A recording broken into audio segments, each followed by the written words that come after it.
20 ans requis par le procureur dans l'affaire. Claude Serlan, l'homme de 56 ans, est poursuivi pour violence volontaire avec arme sur sa compagne et pour avoir immolé par le feu son beau-fils. Compte rendu du procès à suivre dans ce journal. Un dernier hommage au doyen des prêtres est rendu en ce moment même à l'église Emmaüs à la ZAC de Rivière-Roche. Aux côtés de l'ancien archevêque de Martinique, Monseigneur Macaire, de nombreux fidèles se succèdent pour saluer l'homme. Le projet de centre commercial à Carrefour à Sainte-Luce a été accepté. Décision de la Commission nationale d'aménagement commercial. La mairie avait fait part de ses craintes pour les petits commerces de la commune.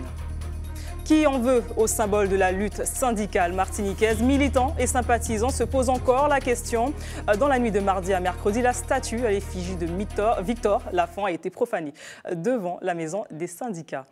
Bonsoir, ravi de vous accompagner pour cette heure d'information. 5 ans de prison dans 2 fermes, c'est la peine à laquelle a été condamnée l'agresseuse de l'agent du SIAO poignardé le 17 mars dernier dans les locaux de la structure. Le verdict est tombé en fin d'après-midi au terme d'un procès où une vingtaine de travailleurs sociaux avaient fait le déplacement pour soutenir leurs collègues.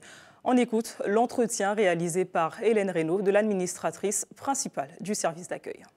Il faudrait que ce procès serve d'exemple parce que depuis quelque temps, nous assistons à une recrudescence de la violence vis-à-vis des travailleurs sociaux. On a eu un cas de mort d'homme en France, à la même période que l'agression de Madame Cazeneuve. Et nous souhaitons vraiment que ce procès serve d'exemple pour que les gens qui ont recours aux travailleurs sociaux les respectent. Restant au tribunal où nous venons de l'apprendre, au terme de la deuxième et dernier jour d'audience pour le procès en appel de Claude Serlan, l'homme de 56 ans a été condamné à 15 ans de prison ferme. Il a été poursuivi pour violence volontaire avec arme sur sa compagne et pour avoir immolé par le feu son beau-fils. Les faits remontent à 2008. Le compte-rendu d'audience est signé Hélène Reynaud. Je demande pardon et je regrette ce qui s'est passé. Claude Serlan se tient à la barre et chuchote cette phrase avant la délibération du jury, les épaules voûtées. Cet homme, toute la matinée, les experts ont tenté d'en cerner la personnalité. Dépressif, alcoolique, égocentrique, solitaire, avec une grande carence affective. Autant d'éléments psychologiques et psychiatriques pour tenter d'expliquer le drame du 16 février 2008. Après une dispute avec sa compagne, Claude Serlan met le feu à une partie du mobilier dans l'appartement.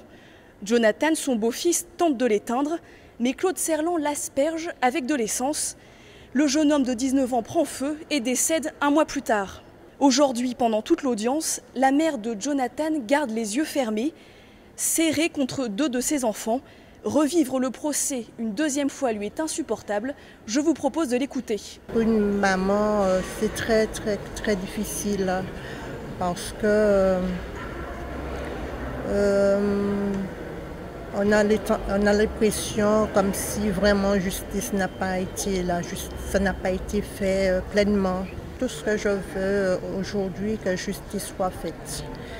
Que ce monsieur, il a essayé de salir Jonathan. Le fait pour moi, c'est qu'il a brûlé mon fils vif et il est décédé par suite de ses blessures. Pour la défense, Claude Serlan ne voulait pas tuer Jonathan. Je vous propose d'écouter l'avocat du prévenu. Il ressort de ces 2 jours d'audience, confirmé par l'expertise que M. Serlan n'a jamais eu l'intention de tuer et qu'il s'agit d'un malheureux concours de circonstances où, par le fait de la vapeur d'essence, le fait qu'il ait aspergé son beau-fils, l'inflammation a eu lieu. L'avocate générale a requis une peine de 18 à 20 ans de prison, avec une peine de sûreté de 9 à 10 ans. Le verdict devrait être annoncé en début de soirée. Et comme je vous le disais en amont, Claude Serlan a été condamné à 15 ans de prison ferme.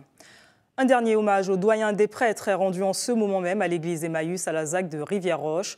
Aux côtés de l'ancien archevêque de Martinique, Monseigneur Macaire, de nombreux fidèles se succèdent pour saluer l'homme. Le père Jean-Michel a été pour toute une communauté catholique un véritable père fondateur et spirituel. Myriam Boakoula.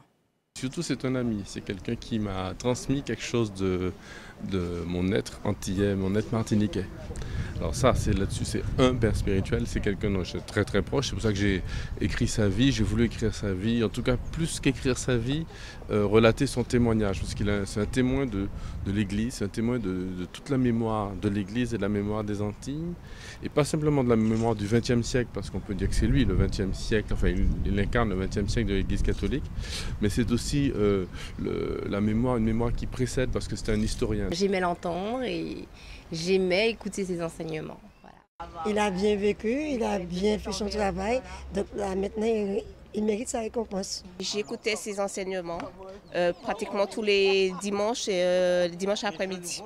Eh bien il a fait du bien à tout le monde, hein. Vraiment un bon père, hein, pour nous, pour tout le monde. La dernière fois que je l'ai vu, chaque fois il me demandait toujours de mes nouvelles, des nouvelles de mes enfants, mes soucis. C'était mon confesseur, mon conseiller, mon confident. C'est un papa pour nous. Il nous apprend toutes choses. La prière, surtout la prière. Et les funérailles du père Jean-Michel seront présidées demain par Monseigneur Macaire à partir de 14 h à la cathédrale Saint-Louis. L'inhumation se fera au cimetière du Diamant. Ingénieur, architecte ou bien encore consultant en travaux publics, ces métiers ont comme unique point commun le fait qu'ils sont exercés par des femmes. Hier, plusieurs d'entre elles sont allées expliquer leur profession, mais aussi leur quotidien à une cinquantaine de jeunes collégiens et lycéens. L'objectif, casser les clichés sexistes en matière de choix professionnels. Voyez ces réactions recueillies par Kathleen Bilascopette et Volana Razafi Manansoa. Tous les métiers, c'est fait pour tout le monde. Il suffit d'avoir la capacité et de vouloir le faire. Donc, il n'y a pas d'homme ou de femme. Tout le monde, c'est pareil. On peut faire ce qu'on veut du moment où on veut le faire et on est capable de le faire. Mon papa étant peintre en bâtiment, il m'a donné les notions de peinture. Et par la suite de ma première scientifique, j'ai voulu tenter le coup et essayer ce que ça donnait. Et au final, j'ai aimé. Il y a eu des personnes qui m'ont dit que oui, j'étais une fille, je ne devrais pas faire ce genre de métier, que c'était pas de mon niveau, que j'avais pas la formation pour. Et d'une autre part, il y a mes parents, ma famille qui ont voulu me soutenir, qui m'ont dit que si c'est ce que je voulais vraiment faire, qu'il fallait foncer, qu'ils m'auraient accompagnée, ils m'auraient suivi et voilà. Il est vrai que lors de réunions avec d'autres entités, les maîtres d'œuvre, les maîtres d'ouvrage, il peut y avoir des petits quiproquos pensant que nous sommes des secrétaires. Enfin voilà, mais en général le trouble se dissipe et on montre par notre compétence que voilà, on est bien ingénieur et que l'on connaît notre métier. Direction la Guadeloupe maintenant, où la députée Erika Baraint est actuellement en déplacement. Après la Guyane et la Martinique, son objectif reste le même, contrôler la mise en application de la loi Lurel avec le bouclier qualité-prix. Le constat est-il le même en Guadeloupe? On écoute sa réaction recueillie par Linda Kayarsi. Je vais cibler sur la totalité de la loi. Il s'agit de regarder l'ensemble de l'aspect de la loi. La loi est très riche, extrêmement courageuse d'ailleurs, parce qu'elle prévoit, et vous l'avez dit, des mesures particulières autour de la concurrence, situation de monopole sur nos territoires que nous connaissons, avec des pouvoirs particuliers pour l'autorité de la concurrence, mais aussi des mesures un peu immédiates pour le quotidien des gens avec le bouclier qualité-prix. Donc nous regarderons l'ensemble des points. Il y a aussi les points qui concernent les tarifs bancaires. Donc nous regarderons l'ensemble des points. C'est ce que nous avons fait depuis le début de cette évaluation en Guyane, hier en Martinique et aujourd'hui en Guadeloupe. Et en Guadeloupe, s'il y a un prix qui a augmenté, c'est celui du kilo de citron vert. Nous vous en parlions dans nos précédentes éditions. La production est à ce point en baisse que les prix explosent. Les citrons verts sont devenus une denrée si rare que certains vont jusqu'à en voler. 25 kilos d'agrumes ont été dérobés à un exploitant agricole de Bovy à Baïf. Restez avec nous. Dans un instant, Stéphane Lupon nous présente l'actualité sportive du week-end. Beaucoup de sports collectifs au menu, mais pas seulement. Puis en écho au Grand Prix Cap-Nord, plein feu ce soir sur le club cycliste L'Arc-en-Ciel, l'organisateur de l'événement. L'Arc-en-Ciel, nous partirons justement au Gros Morne à la rencontre de l'un de ses célèbres sociétaires. Mais avant, elle milite depuis de nombreuses années sur l'importance de l'écologie dans les décisions politiques. Cette association, réputée comme un indépendantiste. Trouble Fête, parfois, est à la base une association de défense des écosystèmes. La Sopamar, l'association pour la sauvegarde du patrimoine martiniquais, fête ses 35 ans. Et pour en parler, nous recevons ce soir la chargée de communication de l'événement, Aude Goussard. Bonsoir. Bonsoir. Alors, l'association a entre autres milité contre le barrage de Crèvecoeur. Elle s'est aussi mobilisée pour le Grand Macabou, en passant par l'implantation d'un radar à Rivière-Pilote. Comment arrivez-vous à intervenir sur un aussi grand nombre de projets ? Intervenir sur un si grand nombre de projets en 35 ans démontre avant tout une chose, c'est que si nous ne défendons pas aujourd'hui les intérêts écologiques de la Martinique, nous pouvons déjà prévoir qu'en 2100, il n'y restera plus rien. Alors, vous n'avez pas peur d'une trop grande omniprésence, on va dire, au point que l'on ne puisse plus comprendre votre mission ? Je ne prendrai pas cette question dans ce sens, dans la mesure où la population martiniquaise se mobilise assez souvent. Et d'ailleurs, c'est la population martiniquaise qui nous sollicite sur les combats. C'est un petit peu ce qui pose problème dans le syndicalisme. Ce sont les salariés qui font appel aux syndicalistes. Et après, ça peut parfois rejeter une mauvaise image. Mais dans le cas de la défense de l'environnement, nous sommes avant tout alertés par la population. Donc, je ne pense pas qu'il y ait des risques que nous soyons critiqués dans ce sens. Alors la Sopamar, ce n'est pas qu'une association qui manifeste, vous le dites bien, vous faites également de nombreuses sorties. Quelles sont-elles ? Et puis surtout, quels sont leurs intérêts ? Alors, si nous prenons l'exemple de l'année 2014-2015, il est vrai que nous avons fait un certain nombre de sorties pédagogiques dont le thème cette année était la datation même de la Martinique. Ouais. Hein. Et donc, nous avons fait les 4 points cardinaux et surtout les premières parties qui ont vu le jour à la Martinique. Donc, bien généralement, ça tourne autour de la naissance, des espèces endémiques, les premières espèces, comment elles ont évolué. Et d'ailleurs, nous avons, par ce biais, pu découvrir une espèce qui provenait directement de la Martinique, qui a plus d'11 millions d'années, à savoir un petit lézard qui a été découvert par un de nos membres, Marcel Bourgade, que je salue ce soir d'ailleurs, puisqu'il a perdu un membre cher. Oui, alors des personnes qui participent à vos sorties, il y en a beaucoup. Combien de militants, de sympathisants avez-vous à la Sopamar ? Alors ça dépend, hein. Dès qu'il s'agit effectivement d'un lieu de défense, qui n'est pas spécialement un lieu de lutte, mais un lieu de défense, on peut avoir tout un quartier, on peut avoir toute une commune. J'ai en souvenir le cas du Vauclin, la carrière du Vauclin. J'ai en souvenir également le littoral de Sainte-Luce. J'ai en souvenir le collectif contre l'épandage aérien qui était membre partenaire de la Sopamar. Ouais. Et là, bon, vous avez dû le voir dans les rues, pendant le carnaval. Bien souvent, nous sommes suivis. Alors, quelles sont vos relations avec les collectivités, puisque vous ne vous occupez pas que des plantes ou des arbres, vous mettez le nez également dans leurs dossiers, en intervenant par exemple sur des problèmes d'aménagement du territoire. Alors, quelles sont vos relations ? Alors, très souvent, ce qu'il ne faut surtout pas oublier, c'est que l'association est reconnue d'intérêt public. Par conséquent, très souvent, là, c'est la Sopamar qui est invitée aux tables de discussion, autour des discussions sur l'environnement à la Martinique. Donc ça veut dire qu'il y a bien souvent entente, et quand il faut malheureusement s'opposer à des projets qui nuisent à la nature, nous nous y opposons. Ce qui signifie que bien souvent, on peut avoir des maires qui peuvent être félicités pour un certain nombre d'actions, comme d'autres, notamment sur le plan d'occupation des sols à la Martinique dans les années 90. La Sopamar a dû y mettre le nez parce que parfois l'aménagement du territoire n'est pas spécialement raisonné. Nous avons le cas aujourd'hui à Sainte-Luce avec ce centre commercial dont l'ordonnance a été favorable aujourd'hui. L'heure a été favorable, mais cette même justice prévoit pourtant que nous avons trop de zones commerciales urbaines à la Martinique, donc je ne peux qualifier ce genre de décision. Alors justement, sur ce centre commercial validé par la commission a été validé aujourd'hui. Nous verrons justement un reportage sur cela dans le JT des communes. Juste avant de se quitter, votre ressenti sur cette annonce faite ce matin. L'Union européenne autorise la commercialisation de 19 OGM dont 11 appliqués, controversés dans 11 de la très controversée campagne Monsanto. Le gouvernement a totale liberté d'interdire leur utilisation sur leur sol. Et si la France autorisait cela ? Et si la France disait oui ? Alors, nous attendons de voir d'abord quelle sera sa décision. Ceci étant, par expérience, nous savons que la Martinique souffre d'énormes dérogations. Nous verrons ce que ça engendrera, mais on ne peut pas sans cesse s'en prendre à l'État ou aux unités commerciales. Je pense qu'à un moment donné, la population aujourd'hui est suffisamment informée sur les méfaits des produits OGM. Donc aujourd'hui, c'est à la population, par le biais d'une alimentation plus saine, et puis ce sont des choix citoyens, de faire des choix responsables pour leur avenir. Merci d'avoir répondu à nos questions. Diverses manifestations tout au long de l'année sont en vue pour vos 35 ans, dont la première demain dès 8h sur la place de l'église au Lamentin. Tout à fait. Merci. À demain. Qui en veut au symbole de la lutte syndicale martiniquaise. Militants et sympathisants se posent encore la question.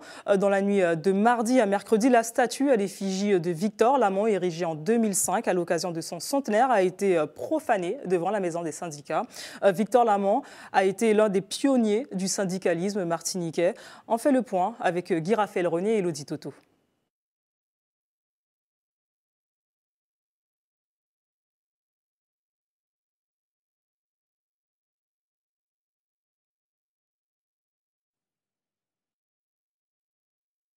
Alors, reportage que nous reverrons un peu plus tard dans cette édition. Poursuivons avec un mot de social. Les enfants vont pouvoir de nouveau être accueillis à la crèche de la Sainte Famille dès lundi.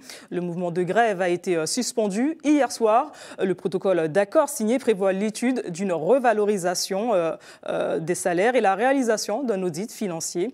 L'autre point d'achoppement concernait la démission d'un des membres du conseil d'administration. Les deux parties ont pu finalement s'entendre. Revenons sur ce reportage justement avec une question. Qui en veut au symbole de la lutte syndicale martiniquaise? Militants et sympathisants se posent encore la question. Dans la nuit de mardi à mercredi, la statue à l'effigie de Victor Lamont, érigée en 2005 à l'occasion de son centenaire, a été profanée devant la maison des syndicats. On fait le point tout de suite avec Guy Raphaël-René et Elodie Toto.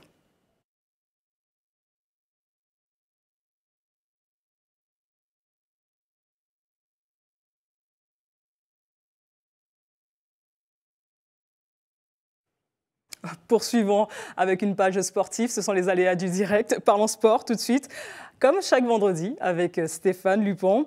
Alors Stéphane, vous êtes avec nous pour faire le point sur les temps forts sportifs du week-end. On commence par quoi? Bonsoir Célia, votre journal est déjà très sportif. Allez, on va commencer par du cyclisme, puisque aujourd'hui, en tout cas cet après-midi, se disputait la seconde étape du Grand Prix Cap Nord. Les coureurs qui devaient rallier 15 pilotes depuis le Prêcheur, 67 km 200, c'est la distance que devaient couvrir les 38 participants. Le plus rapide, ça a été Cédric Eustache, le sociétaire du CCV de Vence, Ronald Gonzalez de la pédale pilotine, mais c'est le néo-pilotin qui, décidément dans une forme étincelante, décroche le maillot jaune. Il le ravit d'ailleurs à Hervé Arcade. Les deux principaux acteurs de cet après-midi, Cédric Eustache, mais également Ronald Gonzalez, livrent leur impression à Michelet François et elles seront suivies de l'analyse de Pierre Ayassami, notre consultant. Je connais la Martinique, je savais qu'il fallait virer en premier. Moi, j'ai viré en premier, je gagne l'étape, je suis super content. C'est une victoire pour l'équipe, pas que pour moi, mais pour l'équipe. Et voilà. C'est vrai que c'était un petit peu difficile.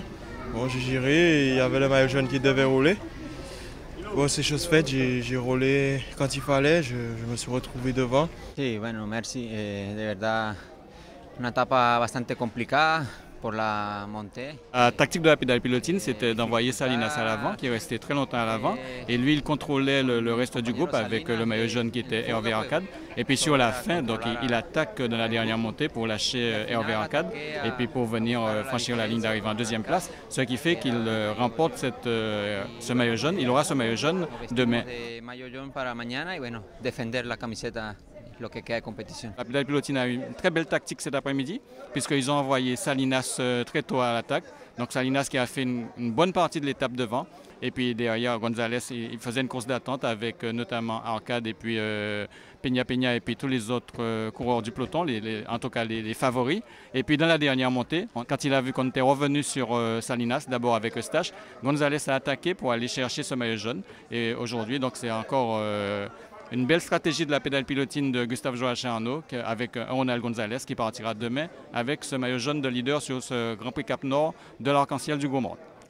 Et il n'y aura pas que du cyclisme ce week-end, Stéphane Dupont. Oui, puisque demain se courra la troisième étape de ce Grand Prix Cap-Nord, mais il y a également un rendez-vous avec la mer, puisque le Martinique Surf Pro se poursuit sur le spot de Basse-Pointe. Il y aura également du super motard, la seconde épreuve de la saison qui aura lieu dimanche. Et bien sûr, fin du championnat de handball, poursuite des playoffs de basket qui s'annoncent très chauds. En tout cas, les deux premières demi-finales qui sont déroulées hier soir étaient magnifiques selon les spécialistes. Et puis le volleyball aussi qui poursuit ses playoffs. Les détails sont signés Karil Chassol. En moto, l'ouverture de la saison de Super Motard aura lieu ce dimanche sur le parking du stade Pierre-Aliquer. La course est prévue à 15h. Autre temps fort de ce week-end, la première édition du Martinique Surf Pro. Débutée mardi, elle s'achève dimanche à Basse-Pointe. À noter également la nuit des arts martiaux, au menu entre autres de la canne de combat, du kung-fu ou encore du karaté, du judo et du viet vo dao. Elle aura lieu demain 19h au Palais des Sports du Lamentin. En sport collectif, l'un des temps forts, c'est en volleyball, les finales des playoffs. Elles débutent ce soir 20h. Chez les femmes, l'Espoir sera face au Rayon de Petitance. Match retour demain 18h30. Chez les hommes, à 22h, on aura droit à un éveil Rayon. Match retour demain 20h30. Toutes ces rencontres auront lieu au Palais des Sports de Rivière-Salée. En basket également, on joue les playoffs, mais les demi-finales cette fois. Débutées hier soir par les victoires chez les femmes des Black Stars et de l'USAC au masculin. Les demi-finales allées se poursuivent ce soir 19h30 avec au féminin gauloise Golden Lion. Les matchs retour se dérouleront samedi et dimanche. Chez les hommes également, fin des matchs allés ce soir 21h30 avec Golden Star, Golden Lion. Les rencontres retour auront lieu là aussi demain et dimanche. En handball, la 18e et dernière journée du championnat de prix national, débutée mercredi, se poursuit ce soir 20h par deux rencontres chez les femmes. UG Redoute Étoile de Gondo à Corridon et JSC Pelletier ASC Ducos au Lamentin. Demain, 18h30 et 19h, deux matchs clôtureront cette saison régulière. Chez les hommes, deux matchs ce soir à 20h30 et 21h30. Demain, deux matchs à 20h refermeront cette ultime journée. En football féminin, la 18e journée du championnat débute demain, 16h. Elle se terminera dimanche à la même heure par trois rencontres. Chez les hommes, la 22e journée du championnat de DH démarre ce soir 20h par deux matchs. Golden Star US Robert à Pierre-Aliquer et Aiglon Samaritaine à Georges Gratien au Lamentin. Les 5 autres rencontres sont prévues demain, 16h. Stéphane Dupont, l'analyse en détail de cet agenda, c'est demain dans Sport Week-end. 19h40 dans le journal présenté par Océlia Cartes. Merci Stéphane. Sport toujours avec la compétition de surf, la Martinique Surf Pro. Depuis 4 jours, la Martinique vit au rythme des vagues et notamment avec ses nombreux surfeurs venus des 4 coins de la planète. À l'issue de cette nouvelle journée, ils ne seront demain plus que 4 en lice pour les demi-finales ainsi que la finale. L'attention est à son comble puisque le vainqueur empochera 3000 points dans le circuit international et fera un bond au classement. Début de la première demi-finale dès 10h demain à Basse-Pointe. Retour en images sur les événements, sur les meilleurs moments de cette journée avec nos confrères de Canal Surf.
Voilà de magnifiques images. L'information locale et communale continue. Plein feu sur vos quartiers tout de suite avec votre JT des communes.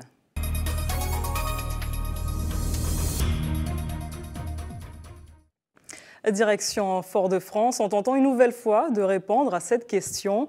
Qui en veut au symbole de la lutte syndicale martiniquaise? Militants et sympathisants se posent encore la question.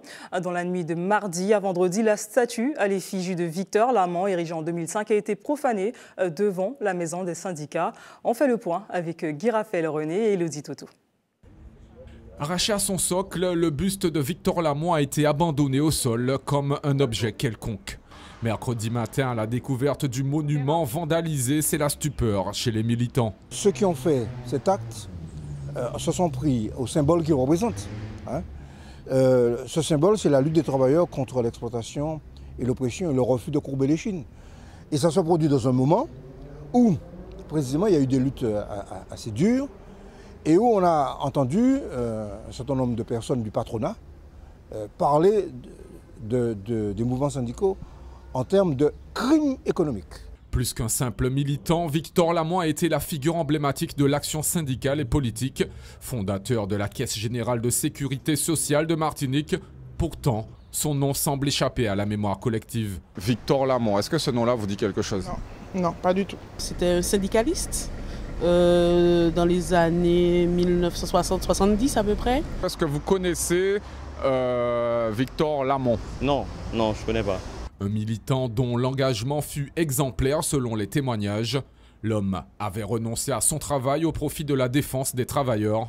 En 1963, il a été à l'origine de la section CGT de la Martinique. En 2005, ce monument lui avait été dédié dans les jardins de la Maison des syndicats, en signe de reconnaissance. C'est l'un des pionniers du mouvement syndical martiniquais. C'est l'un des pionniers qui n'a jamais démenti son engagement. Il n'a jamais pu être corrompu par le patronat, ce qui est très important. Et il nous a donc légué cet outil qu'est la CGTM, qui aujourd'hui représente dignement les intérêts des travailleurs martiniquais. Une enquête judiciaire est en cours afin de déterminer les circonstances dans lesquelles a eu lieu l'acte de vandalisme, ainsi que l'identité des auteurs. Je vous le disais en titre, le projet de centre commercial à Sainte-Luce a été accepté. La Commission nationale d'aménagement a rendu sa décision. Depuis plusieurs mois, une bataille s'est engagée entre la commune et le groupe Ayotte. La mairie avait fait part de ses craintes pour les petits commerces de la commune. Elodie Toto et Guy Raphaël René. Le verdict est tombé. Un centre commercial va être construit à Sainte-Luce.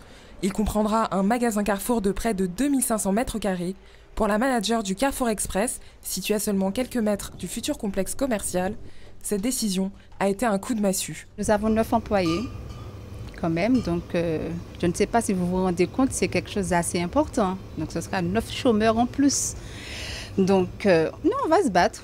Je suis sereine, je reste sereine, je garde le sourire. Ce magasin ne sera pas le seul impacté. Dans le bourg de Sainte-Luce, ils sont nombreux à s'inquiéter des conséquences que pourrait avoir l'apparition d'un complexe de cette envergure. C'est une mascarade concernant tout ça. C'est prenons le peuple pour une bande de cons. Moi, personnellement, je vais faire les courses au Carrefour à Génipa. Ça prend 10 minutes. Et je pense que peut-être qu'un centre commercial, ça pourrait peut-être nuire ici aux commerçants. Si les touristes ne viennent pas visiter, là, les petits marchands, là, les touristes, là, ils ne viennent pas visiter les boutiques qu'on a à côté, c'est pas cool, quoi. Malgré un accueil difficile, le groupe Bernard Ayotte, constructeur du futur centre commercial, appelle au rassemblement. Avec cette validation, nous allons nécessairement nous rapprocher de la mairie de Sainte-Luce qui s'était opposée au projet. Mais elle s'était opposée, si nous comprenons bien, à la nature du projet, tout en nous indiquant que l'espace était réservé au développement économique de la commune. Donc il y a un terme à trouver entre la réalisation de notre projet proprement dit et les ambitions de la commune. Nous allons le trouver puisque nous sommes des gens de dialogue.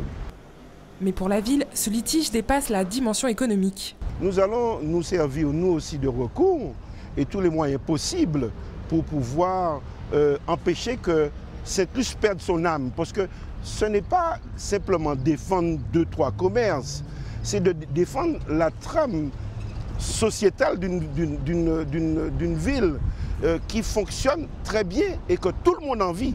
Tout le monde en Martinique envie le fonctionnement et l'harmonie qui a cette luce. Si aujourd'hui une décision a été rendue, la guerre juridique entre le groupe Ayotte et les Lucéens est loin d'être terminée. De Paris à Sainte-Luce, la mobilisation continue. Alors que se déroule jusqu'à dimanche l'épreuve cycliste du Grand Prix Cap Nord, gros plan ce soir sur le club organisateur. L'Arc-en-Ciel a intégré dans ses rangs le coureur colombien Flaubert Peña. Au Gros Morne, immersion avec Hubert Bornil et Michelet François. Nous sommes à 2 heures du départ de la course dans le siège, le local à la maison du club organisateur, l'Arc-en-Ciel du Gros Morne, l'AEC. Depuis 2 ans, ce club se distingue notamment par l'apport de Flaubert Peña qui a rejoint l'équipe, une équipe de jeunes. Et on peut dire qu'il se passe quelque chose dans ce club. On ne dira pas un petit club, mais dans ce club Gros Mornais. Non loin de la rivière Lizarde, en plein cœur de la campagne gros-mornaise, quelques hommes s'affairent auprès de leur vélo. Nous sommes à 3 heures du départ de l'étape du jour et ce visage est celui du coureur Flaubert Peña. Le Colombien vient renforcer le club Arc-en-Ciel depuis 2 ans, une collaboration pas toujours bien comprise. J'espère apporter plein de choses. Déjà, je commence à apprendre comment il fait les entraînements, comment il faut s'entraîner, comment il faut manger, parce que le régime alimentaire, c'est pas comme une personne normale, quoi. Donc, j'essaie de les apprendre tout ça. Du côté des 9 sportifs portant les couleurs du club, la venue de Flaubert Peña est plutôt une bonne chose. Ça nous a motivés beaucoup. On va voir ce qu'il va nous donner, nous apporter.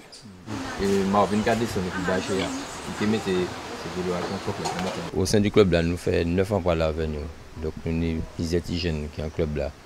Et ça permet de travailler la monnaie. Donc, nous disons pendant 3 ans, nous avons un contrat. Nous avons fait un bouquin d'expérience pour un DO. Voilà, qui devrait mettre un terme à toutes les polémiques nées depuis l'annonce de la présence du coureur vedette. Pour le président de l'AEC, c'est justement ce type d'opération qui peut faire progresser le peloton martiniquais. Moi, je peux vous donner un exemple. Nous sommes Christopher Hippolyte. Depuis le début de saison, il a couru, il résultat pas très positif. Bon, Flaubert arrivé la semaine passée, il fait le premier course samedi, course Brooklyn. Christopher, c'est lui qui déclenche échappé. Il part depuis le premier kilomètre là, il fait toute course là devant, il part une pièce problème, il finit 3e. Dans moins de 2 heures, c'est le départ de l'étape du jour, dernier coup de tournevis, lavage des vélos, le train-train habituel quoi. C'est un genre de 20 centimes, on a fait tout ça pour faire sauf monter bicyclette. Bien manger avant la course, c'est essentiel, un principe que certains ont intégré depuis bien longtemps, d'autres tentent de le mettre en pratique. Moi en général je mange 2 heures avant le départ parce que j'ai fait des fringales assez en fin de course. Le massage, une partie essentielle, 2 heures avant la course, ça permet de détendre le muscle. Et puis, M. Tabar, il a un coup de chaîne après-midi. Puis j'imagine que vous avez suivi leur performance tout au long de cette compétition. Votre journal local et communal se termine. Restez sur ATV. On se retrouve dans une poignée de secondes avec Régine Germani pour Antep PIA.